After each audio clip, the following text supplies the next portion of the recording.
Hello, welcome back. My name is Vasco, and yeah, no, it's been a few more days than I imagined since I last uploaded something. That's because, well, it's allergy season, and I am mildly struck by it. Mildly, we'll say severely, because I can barely sleep, and when I can sleep, I sleep for 18 hours in a stretch. So, unusual. Anyway, what I was going to talk about today is just how hard it is for someone to understand how it really is when you got autism, and especially when you combine that with ADHD and Tourette, because it's a very different case from normal.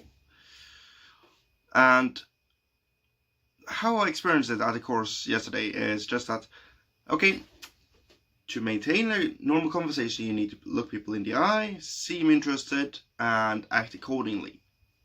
Just, okay, question. Am I more rude if I say to you in a conversation that, sorry, this is, just after a while, of course, like 5 minutes into something that I'm not interested in any shape, way, or form, that, sorry, I'm not that interested, so I might just seem a bit off now, because I can't fake being interested in something. That's not something I can do. So, is that better, or is it better for me to just, yes, oh, sorry, just something that was way more interesting than you, because ADHD, yay! And so, I think that a little bit of honesty, a little bit more direct approach than most would have used, is better than just be the rude dude that just suddenly goes, ooh. Oh, you were talking, right? That's right, okay. And so, they didn't understand that at all, because that's not something normal people do. But you just have to try harder. Just try and be more interested. That's nothing that you can just try. It's nothing that don't cost everything you got. If you suddenly were to approach me, that's fine. That's very fine. But if you go into detail about something that I'm not interested in at all, it's hard for me a lot of times to maintain any interest in either, well, if I'm not interested in someone as a person or the topic that they're talking about, things get hard fast. Things get challenging fast. And so, when you approach me with a subject that you are interested in, of course I'm going to listen, but there is just so long I can maintain that interest if it's not interesting to me. Let's say if you're talking about, I don't know, cold fusion, and on a very technical level, which I am a bit interested in, but if it goes way over my understanding of it and you are not explaining anything, it's not that long I can maintain that conversation policy and just try and seem interested, because it goes way beyond me, and you need a rubber ducky. Here you have one, basically. Because I can't maintain that for long, which is understandable, because I need something to stimulate my senses, to stimulate, well, me. And so that is ADHD in a nutshell, just looking for some other forms of stimuli. Is it auditory or is it visually? Anything, really. And if you can provide that for a long time, and I already have a problem keeping my focus on something that's not interesting, and I'm telling you that, I'm not telling you to be rude, so I'm not as rude, because if I'm trying my best to not act on that and just look away or find another sort of response or stimuli, and holding that back, I can't hold the Tourette back. So what will happen is just, yes, I understand. How great. Fuck off! I understand. Shut the fuck up. I understand. You can see why that's a bit more rude than just, yeah, about your experiment. If we can relate something to which I'm interested in, sure, keep going. But in that example you have, that's not going to work. And this is fun when you have a family member who never fully try to understand what either ADHD, autism, or Tourette is. And for 5 years treated you as the spawn of Satan because you had a bit of blackout middle of ceremony in the church when she is a conservative Catholic. That's fun. And so things are kinda different for us because there's a lot of things you can't just try because there is nothing to work on in that regard, because that's the difference between these things and just personality. Because when it comes to these kinds of challenges, these kinds of hinders, basically, because there's just so and so long you can maintain something that you're not interested in. If I am interested, however, I need to be fully aware of how long I can talk. Other times, I will just keep talking for 3 hours. You can go to the cinema, watch Endgame, recommended, grab yourself a bite, come back 5 hours later, and I will still keep talking to air, not even realizing that you're not there. Because I'm just so involved in what I'm saying. That's something that is very easy for me to do. And also a bit annoying because a friend of mine just... What? Oh, I just went to the cinema, grabbed a bite and came back. Okay, let's continue the conversation then. He did all that because I was so involved in what I was saying that I didn't pay attention to anything else. That is something that some autists really have a problem with. Or I won't say have a problem with, just that the audience have a problem with us. And you got that very single-minded, very direct approach. And then you got the ADHD, which is, okay, when we're talking about this, I'm talking about Don Quixote, and back again. That you have problem staying on a single-minded path, on a single false track. When those two things crash, things get very fun, because I start talking about something that's very interesting for me. Let's say mental health. And when we're talking about mental health, we have challenges, or achievements as they're called, on different kinds of medias, as in Steam achievements and as trophies in the PS4. About the PS4 trophies, you see what's the problem here, right? And so that can very easily happen if I get sidetracked, because then you go directly into another thing that you're interested in despite that's not what you were going to talk about in the first place. And without any way of controlling or just reducing the ADHD component in all this, things get hard pretty fast. As in, if no medication is provided, I will just spiral out of control very fast, very easily, and that ain't the easiest way to go, to be perfectly honest. Although there are a few things I have been able to do, because my Tourette is the kind that what you're not supposed to say, the words that you're not going to say in any shape or form unless you're triggered by something, if I can replace them in one context, which I did when my grandma just was again talking about people that has been dead longer than I've been alive, and their spawns and their relatives and what they're up to, and that is, when it comes to interpersonal relationships, I despise them really, because I'm not getting anything out of it and I'm not interested. And especially about someone who is dead or been that for over 30 years. That is not something that I am particularly fond of, to be perfectly honest with you. And so, instead of trying to curse her or to summon a demon from the darkest pit of hell, she thinks I was doing when I was in church last, I just, okay, don't think of a fruit. Fucking avocado! Oh, sorry, I thought we were talking about things that happens in the 80s. I'm just very glad she doesn't know that much of English. Oh, glorious. This is very fun. When she does that, she has the same single-minded track as I do. And we are just two sides of the same coin on that, because she talks about relatives and people that has newly deceased. In the same fashion, I talk about video games or mental health. And the other one doesn't bloody care.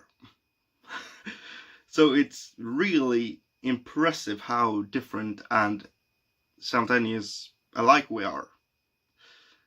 So things are pretty gosh darn weird.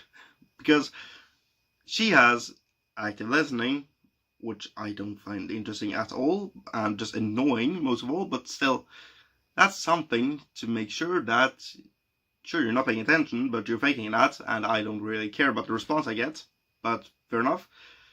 But the interruption don't happen until she remembers that, oh, Mrs. Madsen, she died 3 days ago, and her relatives did something.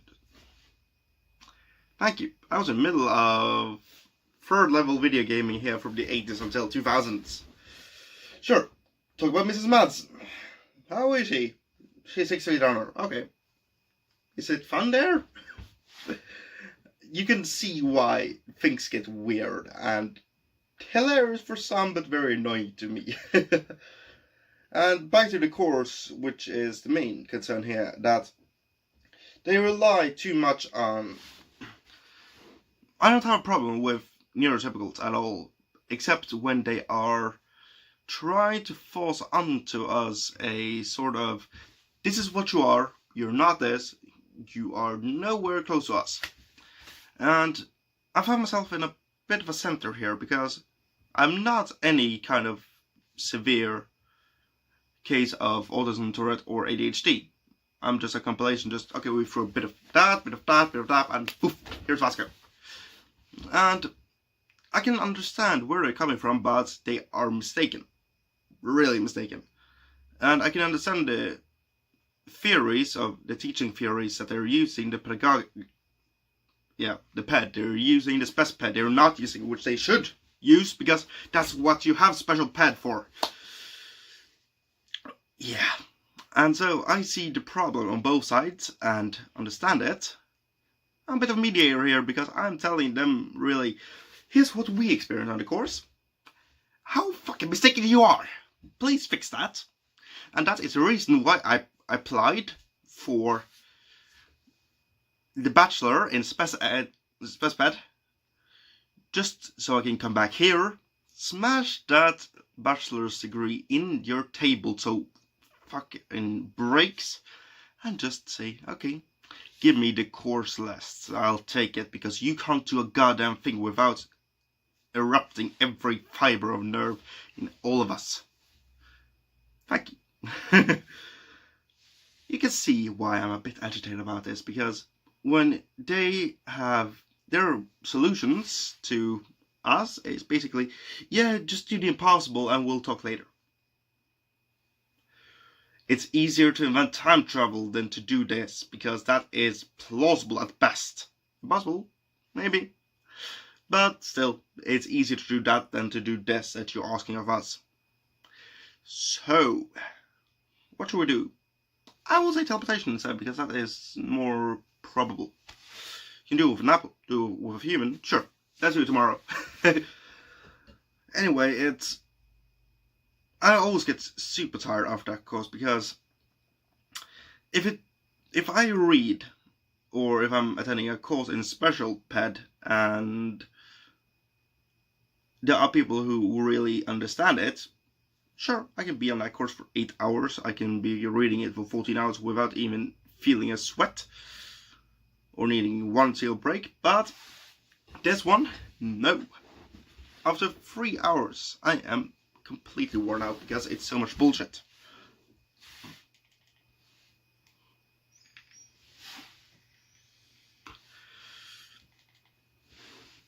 And so, understand this. I'm not your typical anything, basically, because I'm just a mix of everything. I'm the mixed doggo that lives right next door. Just, do you have food? Food? Yeah, I like it. Yeah. And so they don't understand the first thing. The first thing they don't understand is you don't have any typical cases of anything. Just disregard anything that you think is typical behavior of any mental struggle or challenge, basically, because you don't find that anywhere. Just like with the typical student, you don't find it. You don't find the A4 because people are different. Especially when it comes to mental challenges. People are inherently different, and that's a good thing.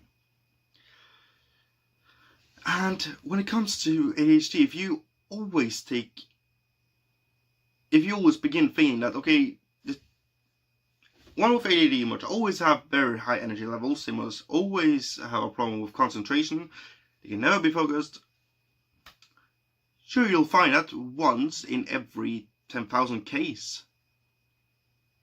But you won't find that as a general rule because people are different. I'm getting a bit hyper now because, well, I am agitated, I am focused about this, I am concerned about this, and, well, welcome to ADHD level 1 for me. I have had 1 cup of coffee today, and that is it.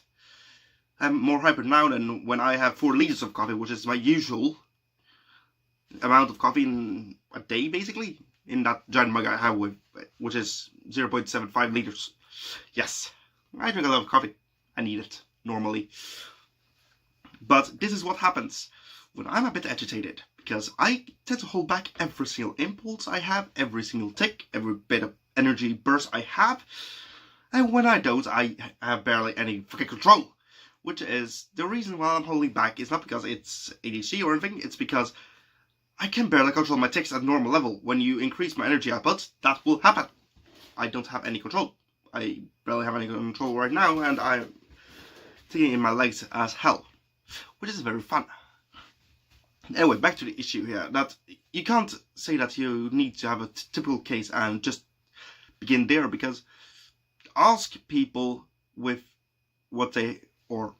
ask people who have mental challenges or mental health issues. Okay, so where do we begin? What do you struggle with? That's the easiest. It's a hard question, it's a truly terrifying question, but it's better than... Okay, so in the case of a normal ADHD user, we have these things that we consider. Oh, we consider medication, first of all, okay. What's the problem with that? I can't have it. Oh, that's a problem. And in a typical ADHD, they always have very high energy levels and very high reserves. No. Nope. Next. Well, they have a problem with concentrating. Yes. Okay, that's fair. That's fucking fair. And they have a tendency to not be very calm.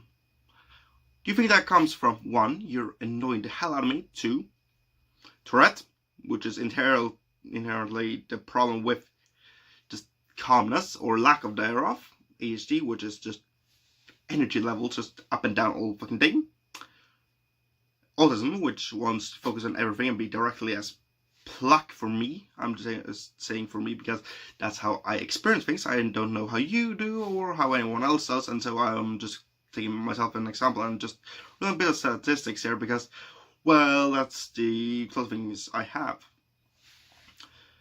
Anyway, the problem is that if you try to treat anyone as just part of the statistic, no, that's not how things work.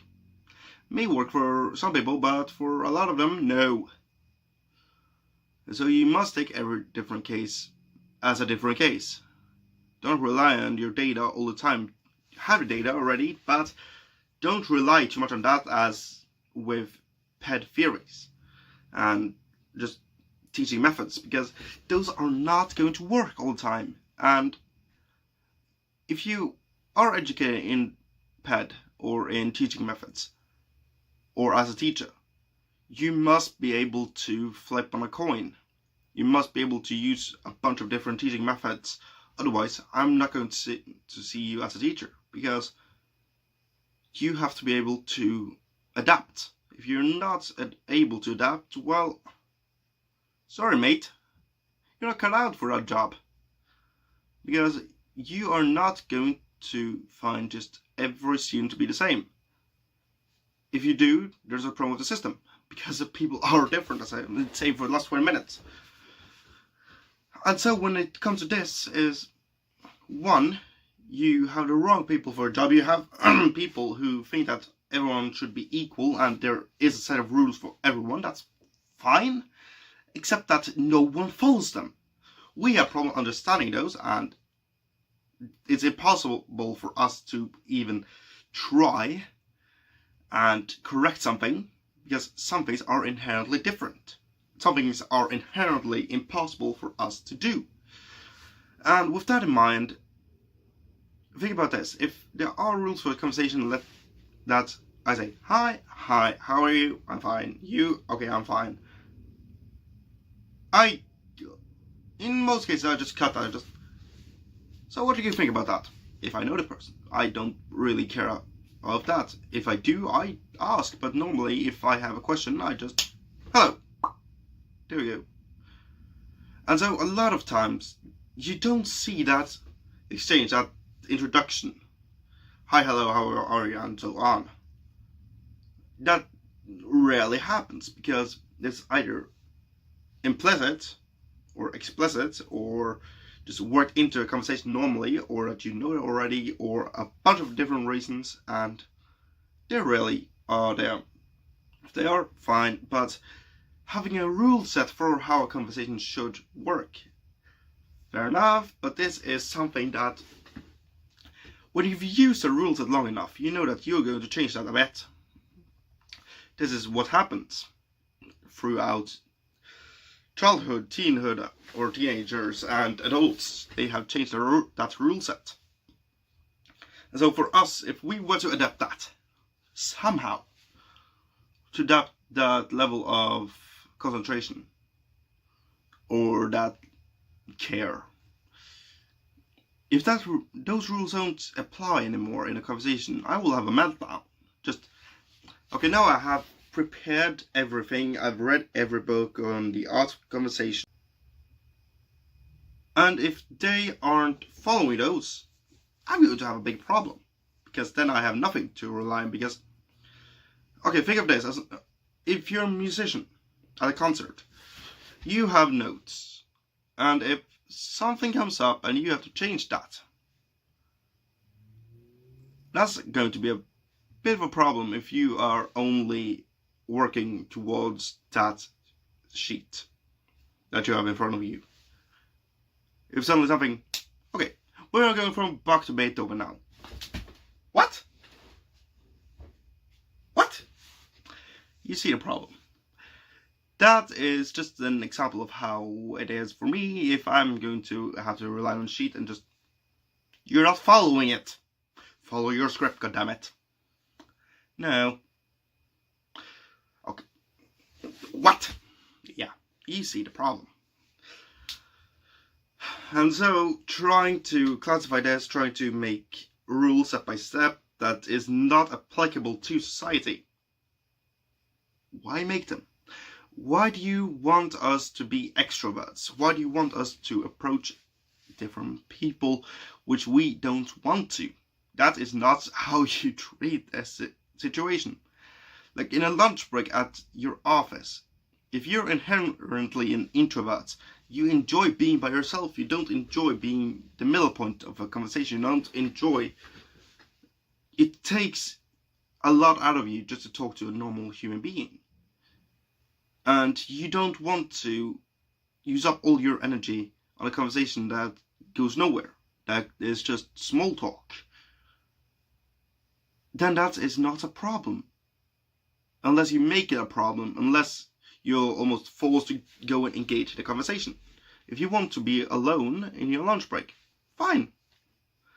If you are an extrovert who wants to go out and see other people, to meet, to engage in conversation, good for you. But don't force people to be something that they're not, and that is not how this is supposed to work. And For some reason, that is exactly how things are set up right now. Do you see how big of a problem we have to deal with? Oh, Lord. When I know that I have more theoretical basis and have a lot more ideas and just theories behind me on how we deal with this than those who actually lead this course, who are paid to do this, that's a very big problem.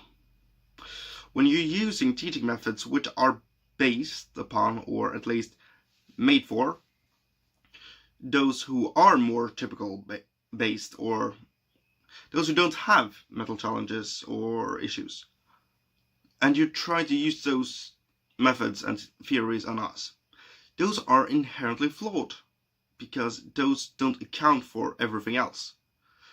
A special teaching method, however, is based on it, even though it's, in most cases, just useless.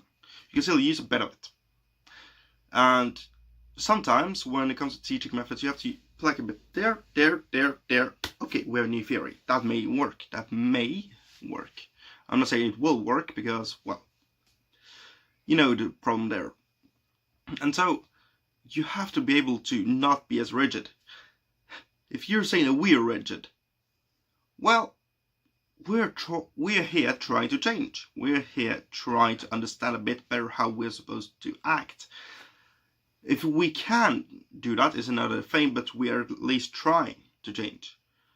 If you're standing there year in and year out with a wrong way to do it and holding that, you're the most rigid person in this room, which I've told them multiple times, because it's the truth. I'm here on my own volition because I have been told I can, of course, quit the course because I know already more than I'm supposed to, and I don't want to, because I don't want to leave other people behind, and I really enjoy just telling people how flawed they are in that circumstance, because the problem with these conversations and with these courses is the fact that when the gap between those who are talking at the course, those who are hosting it, and the users, the people who are at them, who the course is aimed at, is so great that you are trying to fill that void with theory after theory, with your own personal experience. But those don't work, because the gap isn't made for that. It's not something you can just fill in thousands of theories in, when they're not what you need for a foundation. You need to put away what you're thinking about this issue first. You need to first be able to realize that, maybe things are different than what I perceive them as. Okay, let's toss that aside and think that, okay, what do we deal with here? Who are we dealing with? Okay, we have 10 individuals in this room who are somewhat different from us.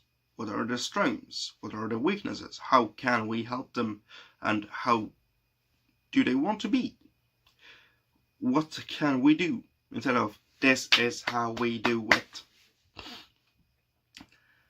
I am petty by nature at a lot of things, especially on this, just because the reason why I wanted to study Best Ped is just go there, get a degree, and just, okay, I want to make a bloody hell of a mess afterwards. Just,